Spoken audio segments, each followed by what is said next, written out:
இவரை கொஞ்சம் விசாரிங்கன்னு. சும்மா ஒரு மொட்டை கம்ப்ளைண்டா இல்லாம என்கிட்ட இவ்வளவு ஆதாரம் இருக்கிறதுனால ஆதாரத்தோட சேர்த்து நான் கம்ப்ளைண்ட் கொடுத்திருக்கேன்னு அவர் இன்டர்வியூ கொடுத்தாருன்னா இன்னைக்கு கதையே வேற. அவர் ஏன் அப்படி பண்ண முடியாதுன்னா அவர் சொன்னது போய் முடிஞ்சு போச்சு interview. he can't do, he's lying. So அவரால் அது முடியாது. நீங்க சத்தியமா இந்த கேள்வி அவர் 20 ஊடகத்துக்கு போயிருக்காரு.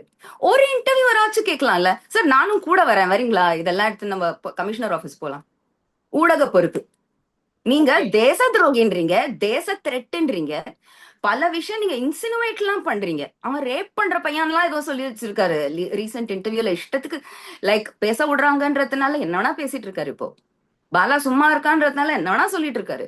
ரொம்ப கேரக்டர் அசாசினேஷன் வரைக்கும் இறங்கி ரொம்ப லைக் அவர் he's dragging Bala's name through the dirt. ஏதோ பர்சனல் வெண்டேட்டா இருக்கிற மாதிரி. பர்சனல் வெண்டேட்டா தான் 99% சொல்றேன். அந்த 1% பெனிஃபிட் ஆஃப் டவுட் இந்த மனுஷன் கொடுத்து மேபி அவர் ஒரு கான்சியன்சியஸ் சிட்டிசனா இருக்காருன்னா ஃபர்ஸ்ட் கம்ப்ளைண்ட் அத்தாரிட்டிக்கு தான் கொடுக்கணும்.